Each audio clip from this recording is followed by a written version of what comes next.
예수는 그리스도시고 살아계신 하나님의 아들이십니다. 이것이 예수님을 향한 우리 그리스도인들의 신앙의 고백입니다. 이 위대한 신앙 고백이 처음 있고 난 뒤에 예수님께서 제자들에게 말씀하십니다. 마태복음 16장 24절 말씀에 이에 예수께서 제자들에게 이르시되 누구든지 나를 따라오려거든 자기를 부인하고 자기 십자가를 지고 나를 따를 것이니라. 아멘. 그리스도인의 가장 큰 특징이라 함은 자기를 부인하는 것입니다. 이것은 나 자신의 힘을 의지하지 않고 성령의 힘을 의지하며 살아간다는 것을 의미합니다. 이 땅에 우리가 비록 발을 딛고 살아가고 있지만 하늘의 영감을 받고 살아감을 의미하는 것이지요. 온 누리의 그리스도인들은 한 달 전 성령 강림절을 시작으로 11월 마지막 주일까지 계속해서 성령 강림절을 보내게 됩니다. 교회력 가운데 가장 긴 시간을, 거의 대부분의 시간을 성령의 힘을 끊임없이 의지하며 살아가는 것입니다. 구약을 보면 특별히 사회와 또 국가의 위기가 있을 때에, 민족의 위험이 닥쳐왔을 때에 하나님께서 사사를 비롯한 지도자들을 부르시고 가장 먼저 당신의 영을 그들에게 부어주시는 것을 볼 수 있습니다. 그리고 그들은 하나님의 영에 감동되어 하나님께서 맡기신 일을 감당하게 되는 것이죠. 오늘 본문에 나와 있는 다윗도 그 중에 한 사람입니다. 다윗은 베들레헴에 사는 이새라는 사람의 8번째 아들이었습니다. 성경에 보니 작고 보잘것없는 사람이었다고 표현하고 있습니다. 그러나 그는 하나님의 영에 크게 감동된 사람이라고 성경은 말합니다. 이 사건 이후로 그의 삶은 하나님께 붙들린 삶이었고, 다윗은 하나님의 인도와 보호 아래 하나님의 나라를 세워나가는 전무후무한 삶을 살아가게 됩니다. 오늘을 살아가는 저와 여러분에게도 하나님의 영, 그리스도의 영이 함께 하심을 믿습니다.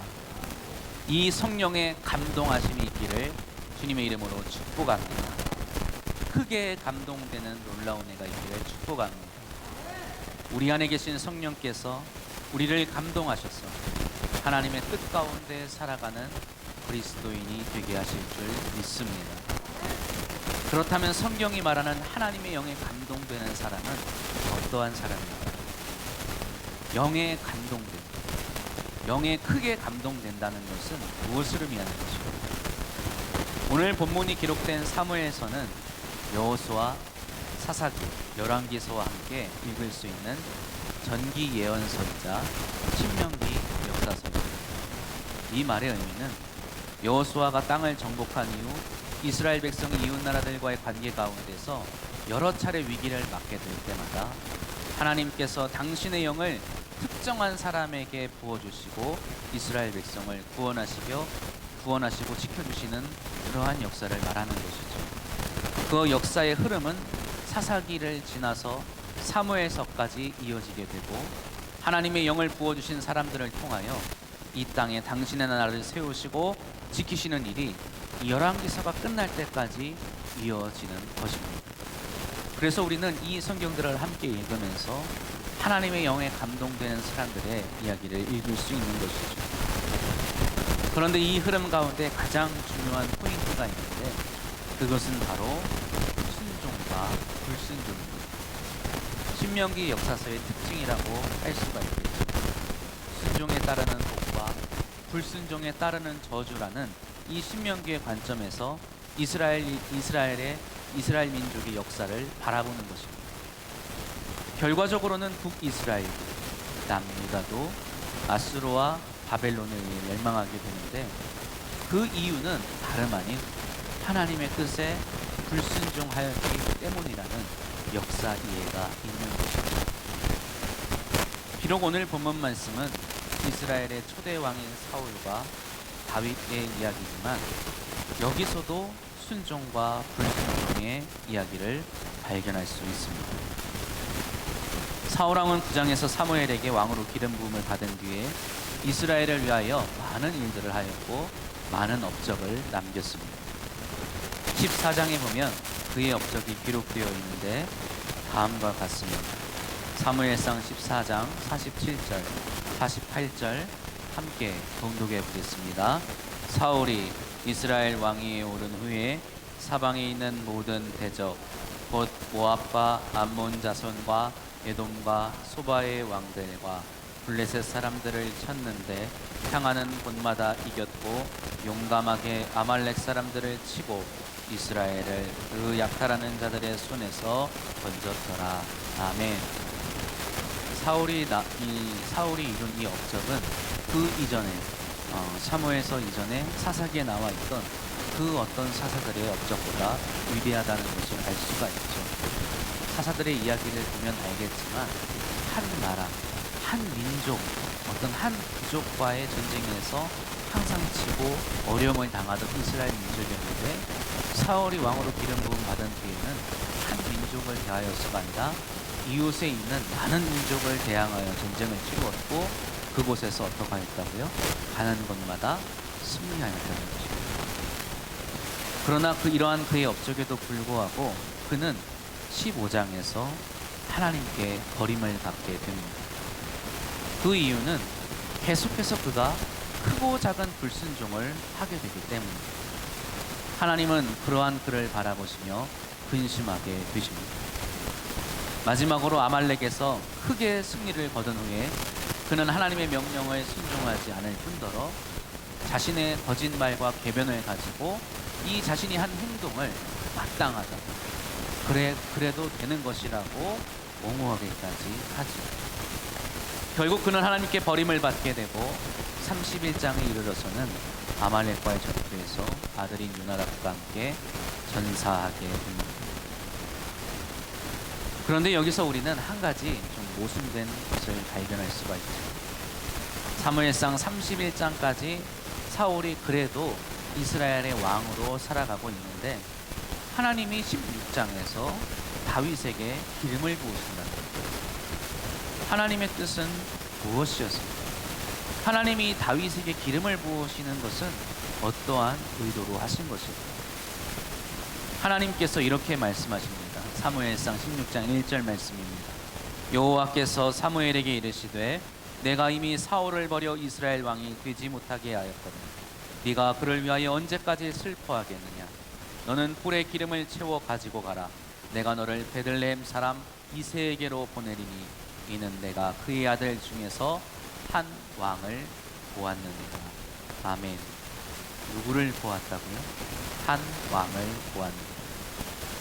하나님이 다윗에게 사무엘을 보내시면서 뿔에 기름을 채워 가라고 하시고 이 뿔과 기름, 뿔에 담긴 기름은 왕권을 상징합니다. 하나님께서 세우시는 왕을 의미하는 것이죠. 하나님께서 한 사람을 선택하시고 그를 당신의 사람으로 세우시기 위하여 기름을 부으시는 것입니다. 그는 곧 왕이 되고 그를 일컬어 기름을 부음받은 자, 메시아라고 부르게 됩니다. 훗날 이 메시아는 신약시대에 이르러 그리스어로 그리스도라는 말로 불리우게 되죠. 그런데 이때부터 이스라엘은 둘로 나뉘게 됩니다. 명목상으로 왕 위에 있는 사울과 그를 따르는 백성이고 또 한편으로는 하나님이 선택하시고 기름 부으셔서 왕으로 삼으신 다윗과 그를 따르는 사람들로 나뉘는 것입니다. 다윗의 입장에서 보면 좀 억울할 수도 있겠죠. 그는 이스라엘 왕에 대해서 전혀 아무런 생각도 가지고 있지 않았기 때문입니다. 그는 그냥 여유롭게 한가하게 길에서 양이나 치고 있었다. 그러다가 갑자기 사무엘이 찾아와서 자신을 끌어안치고 기름을 붓고 왕으로 삼는 거죠. 당황스럽고 당혹스럽지만 그래도 나라를 위해서 공적을 쌓고 충성된 삶을 살아갑니다. 그럼에도 불구하고 그의 삶은 어떻습니까? 사무엘상이 딱 끝나기 전까지 계속해서 사울 왕으로부터 목숨의 위협을 받으며 도망자 신세로 살아야만 했습니다. 이렇게 억울한 삶이 어디 있습니까? 성경은 무엇이라 말합니까? 16장 13절, 오늘 본문 말씀 마지막 절입니다. 사무엘이 기름 불병을 가져다가 그의 형제 중에서 그에게 부었더니 이날 이후로 함께 있습니다. 다윗이 여호와의 영에게 크게 감동되니라. 아멘. 다윗이 여호와의 영에 크게 감동되고 그에게 가장 큰 변화가 일어나는데 그것은 무엇일까요? 자신의 삶을 빼앗깁니다. 그는 목동이었어요. 그러나 이제 하나님에 의해서 이스라엘 왕으로 세움받게 되었죠. 그것 때문에 사울에게 미움을 받아 집에서 도망쳐야 했고 도망자 신세로 살아야 했습니다. 동굴에 숨어 살고 때로는 적국에 망명하며 살아야만 했습니다. 다윗을 따르며 돕는 사람들은 이러한 다윗의 삶에 너무 안타까워했고 기가 막혀했습니다. 한편으로는 너무나 억울해하기도 했습니다. 그래서 기회가 있으면 이 다윗이 정당한 왕위를 가져야 한다고 주장하였죠. 사울을 죽이는 한이 있더라도 하나님이 주신 이 왕권을 되찾아야 한다고 말을 했던 것입니다. 그러나 다윗은 하나님의 영에 감동된 사람이었습니다. 그는 사울 왕이 자기 앞에서 자고 있을 때, 무방비로 자기 앞에 있을 때에도 가만히 그의 옷자락을 칼로 베고 난 뒤에 이렇게 말합니다. 사무엘상 24장 6절 말씀입니다. 자기 사람들에게 이르되 내가 손을 들어 여호와의 기름 부음을 받은 내 주를 치는 것은 여호와께서 금하시는 것이니 그는 여호와의 기름 부음을 받은 자가 됨이니라. 아멘. 이 말의 의미가 무엇일까요? 그저 자신이 기름 부음 받았음에도 불구하고 이렇게 사울 왕이 나를 괴롭히는데 내가 이런 몹쓸 대우를 받고 이런 억울한 대접을 받았지만 내가 자비로 내가 긍휼히 여기는 마음으로 그를 용서하겠다, 이러한 말일까요? 아닙니다. 사울도 기름 부음 받은 자고 자신도 기름 부음 받은 자라고 말하고 있는 거예요. 기름 부음 받은 사람은 여호와께서 금하시는 것은 어떻게 해야 된다? 하지 말아야 한다는 것입니다. 그것이 설령 자신을 억울하게 대하고 해코지하고 있는 사울의 목숨이라 하더라도 그가 사사로이 마음대로 그 목숨을 빼앗을 수 없다는 것이죠. 왜요? 하나님께서 세우신 사람이기 때문에. 다윗은 기름 부음 받은 자는 자신의 목숨이 달려있는 상황에서도 하나님의 뜻에 순종하는 자임을 자각했습니다. 그래서 이후 깨어난 사울 앞에서 이렇게 말하죠. 사무엘상 24장 12절 말씀에 여호와께서는 나와 왕 사이를 판단하사 여호와께서 나를 위하여 왕에게 보복하시려니와 내 손으로는 왕을 해하지 않겠나이다. 다윗의 마음은 지금 어때요? 하나님이 사울에게 뭐 해주시기를 바랍니까? 보복해 주시기를 바랍니다. 굉장히 강한 단어입니다. 원수를 대하듯이 대하고 있어요. 원수가 맞죠. 자신의 목숨을 호시탐탐 노리고 있는데 원수가 아니고 무엇이겠습니까? 다윗도 지금 그렇게 그를 바라보고 있어요. 그를 그렇게 대하고 있습니다. 그러나 어떻게 말합니까? 내 손으로는 해하지 않겠습니다.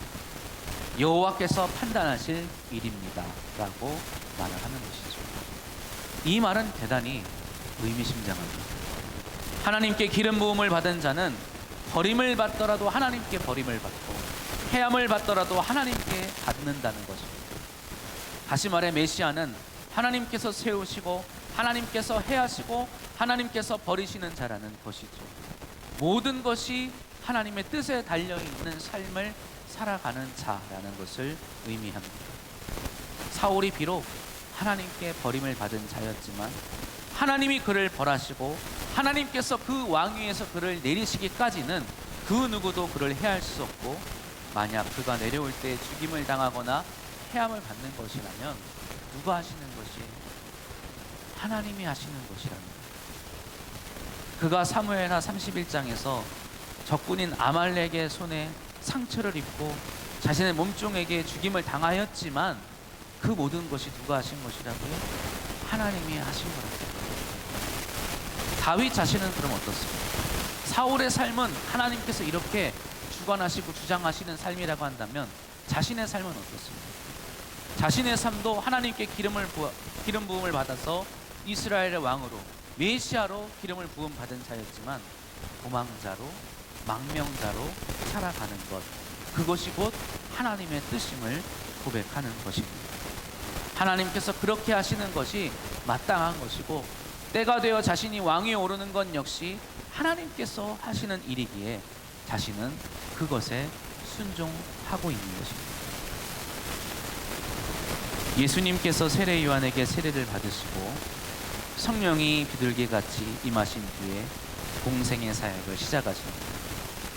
갈릴리 온 지역을 두루 다니시면서 천국 복음을 전하시고 병든 자를 고쳐주시죠. 많은 사람들이 이 예수님을 바라보며 희망과 기대에 가득 마음이 들어올랐습니다. 하루는 가이사랴 빌립보라는 곳을 지날 때에 주님께서 제자들에게 물으시죠. 너희는 나를 누구라 하느냐? 여러 제자들이 여러 대답을 하지만 그 중에 베드로가 이렇게 대답합니다. 주는 그리스도시다. 주는 그리스도시다.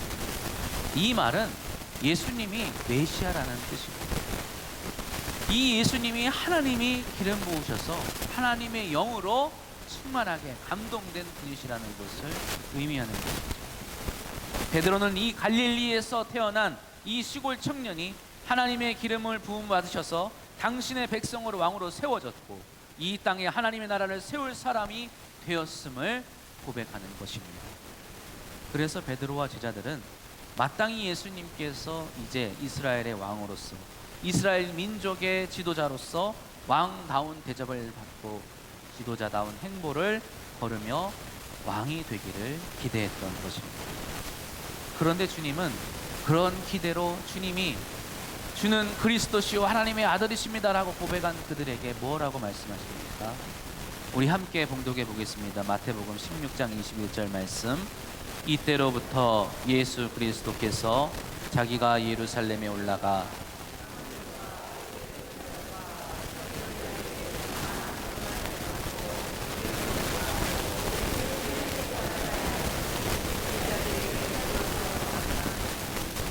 왜 그렇습니까? 왜 이렇게 다를까요? 제자들의 마음과 기대는 이것이 아니지 않습니까? 왜 제자들과 예수님의 생각이 이리도 차이가 나는 겁니까? 그것은 제자들이 메시아, 곧 기름 부음 받은 자로 하나님의 영에 감동된 자는 하나님의 뜻과 계획과 섭리에 따라 살아가야 한다는 것을 깨닫지 못했기 때문입니다. 주님은 인간이셨어요. 온전한 인간이셨습니다. 그래서 주님에게도 갈등이 있고 두려움이 있었답니다. 주님도 죽음이 힘드셨겠죠. 그래서 주님도 어찌하든 할 수만 있거든 이 잔을 내게서 지나가게 해달라고 간구하였습니다. 그러나 주님은 메시아로 세움받은 분이셨습니다. 우리의 그리스도로 이 땅에 오신 줄 믿으시기를 바랍니다. 다시 한번 그리스도로서 하나님께 기도하시기를 나의 원대로 마옵시고 아버지의 원대로 하옵소서. 아멘. 그리고 십자가에 달려 죽으신 후에 부활하신 주 이제 베드로에게 찾아가셔서 그에게 말씀하십니다. 요한복음 21장 18절 말씀입니다. 내가 진실로 진실로 너에게 이르노니 네가 젊어서는 스스로 띠뛰고 원하는 곳으로 다녔거니와 늙어서는 네 팔을 벌리리니 남이 내게 띠띠우고 원하지 아니하는 곳으로 데려가리라. 아멘. 요한복음 21장을 읽어보면 베드로는 주님이 하신 이 말씀을 전혀 이해하지 못합니다. 이 말씀이 무슨 의미인지를 이해하지 못합니다.